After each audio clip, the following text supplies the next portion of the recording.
I want you to react to media reports that seem to suggest that Boeing may, in fact, end the production of the 747s as well, Mr. Keskar. Is there any truth to that? Well, look, we are still selling 747-8. That is our current product. We are coming to a completion of the order phase of the 747-8 passenger model. But we continue to see cargo demand. We continue to sell cargo 747-8 freighters. And I think that demand will continue to do. Yes, we have reduced the rate just like the A380 has.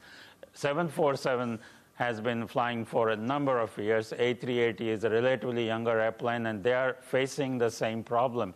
What has happened, Shereen, over the time is having fuel-efficient airplanes with the two engines, such as the 777X now, which will be coming into the end of this decade, then the 787-8-9-10, that has caused a situation that now you can go point to point from anywhere to anywhere in the world. And when that happens, people don't have to make a stop and collect a lot of other people, and you don't have to do what is called hub and spoke model. You do what Boeing believes in is a point-to-point model.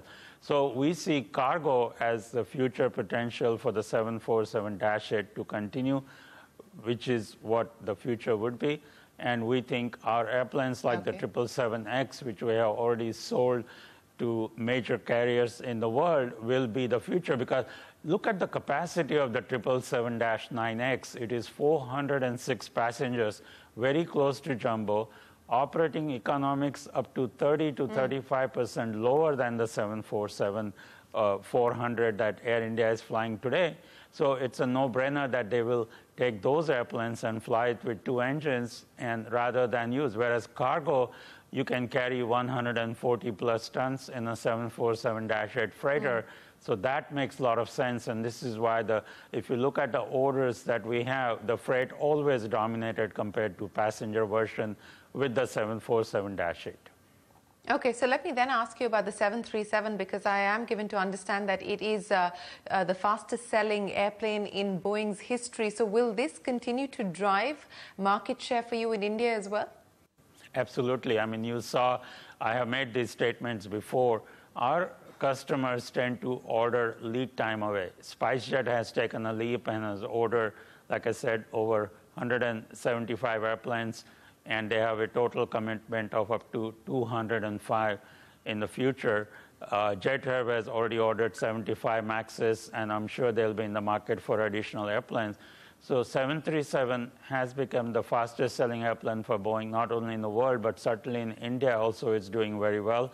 We think Air India Express is a very good candidate for the MAX in the future as they replace the 737 NGs that are flying.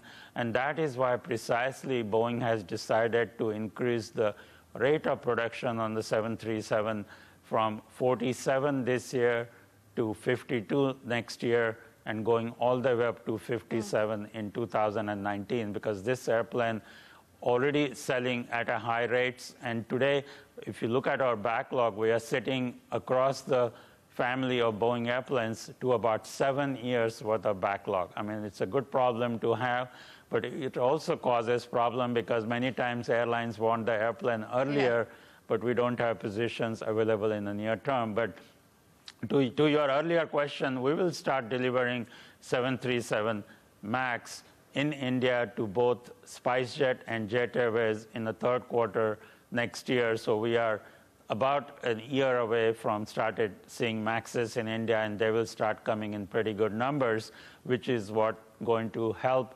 Not only it has got roughly about 14% better fuel efficiency than the airplanes they are flying today, but also have lower maintenance costs, and that's why these airlines can get even more profitable than what they are today. That is the USP for 737 MAX, and we offer them in 5 versions, which is -7, -8, -9, -10. Yeah. I wanted to very quickly ask you about the implications of the GST rollout, because, we have had aviation companies in India raise concerns. IATA has raised concerns seeking clarifications from the government, specifically when it comes to aircraft leasing. Have most of those issues been addressed now? How are you looking at the GST rollout and the implications for aviation? Well, obviously, keeping the costs low for the airlines and for the aviation is going to be key for us everywhere in the world, and India is no exception. In fact, India, as you know, had the fuel as one of the highest price for domestic flights. And I think seeing that burden reduce is important, and not adding additional burden is equally important. So we are watching what is happening with the GST, and we understand that there is a way to recover the GST that is being paid. I'm sure the clarity is coming. FIA, the Indian Airlines Association of Airlines in India, is looking into that. The Ministry of Civil Aviation is looking into that. And we are also watching carefully as to what will happen. But clearly, GST has been billed as a progressive reform for India.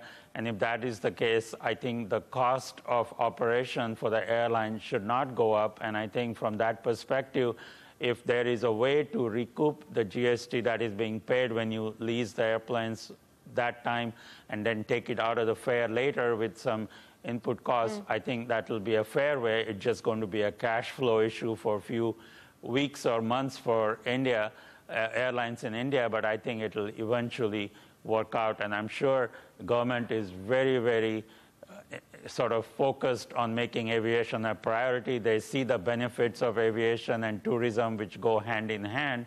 And I think they will do everything possible not to damage that great growth capability, which I just mentioned to you earlier.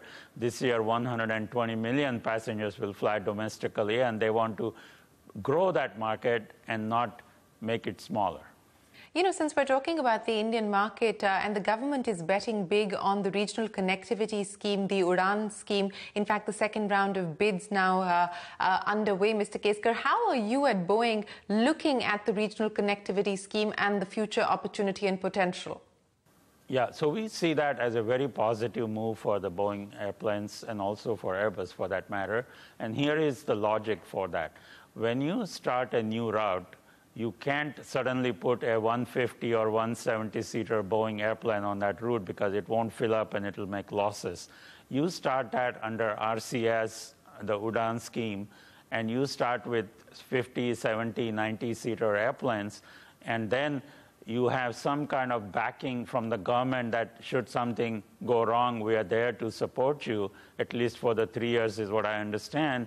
I think people will take a plunge, and as you correctly said, the bids are coming in, the new routes are being opened. When that happens, at the growth rate of, forget the 20%, even at a 15% growth rate, it will take only about 4 to 5 years to go from a 90-seater airplane to 150-seater airplane. And when that happens, you clearly will see a need for the Boeing airplane. So the way I see things working is under the UDAN scheme, new routes will start. They will grow over the years like the current routes are being grown, and the stage will come when a small airplane will be unviable to fly because you have too much demand. So you will put a 737 on that route, which is where we come in, and they will take the airplane, the smaller airplane, and put it on another route to start under the RCS scheme, a new route. And this is why India will be connected better. More and more people will have chance to fly. More cities will be connected with higher frequencies, and the cities that deserve to be connected over the time will have the 737 type services. So it's again goodness for all people involved. Okay, let me end then by asking you, Mr. Keskar, you know, under the US IBC, a task force has been set up to look specifically at the civil aviation sector. A lot of work, as you said, on the policy front has already been done to address the concerns that have been raised in the past. What more needs to be done? What is the single biggest opportunity and the single biggest challenge when we talk about the Indian aviation market? I think we just talked a minute ago on the single biggest opportunity. If we connect more and more cities into the aviation network in India, it's going to be beneficial for trade, it's going to be beneficial for people who live in those cities, and they can see more opportunities in their cities and tourism and all. The single most challenge, I always say this, is going to be the infrastructure development. As we talked in the earlier part of this interview, getting a slot in Mumbai is almost impossible. Delhi will be in a similar situation. I know at Navi Mumbai airport is being talked about. That is going to be crucial for such things. So I think improving infrastructure, adding additional runways are important. We at Boeing are also looking at ways as to how you can increase the number of landings per hour with the existing infrastructure. We have done this project under air traffic control successfully in many parts of the world. We want to bring the same thing. The RNAV, which is the direct navigation from point to point, that is also an important aspect of all these things. So I think that is going to be our single most challenge, to implement all this and execute it properly so India benefits and the people of India benefit at the end of the day, which makes government of India look good and all over the world. As you can see, India is becoming envy of growth and everything. Similarly, I think same thing will happen in the world of aviation, and we want to be part of that every single step of the way. And we have been in India, as you know, for 7 decades, and we really see now the excitement for the last decade, and we want to continue to be playing in that space. Mr. Keskar, it's always a pleasure speaking with you. Thank you very much for joining us on CNBC TV 18, and we wish you the very best of luck with your India plans. Thanks, as always, for joining us here on the show. Thank you, Shereen, for taking time to call from San Francisco. Well, with that, it is time for us to wrap up this CNBC TV 18 special from all of us here. Goodbye. Many thanks for watching.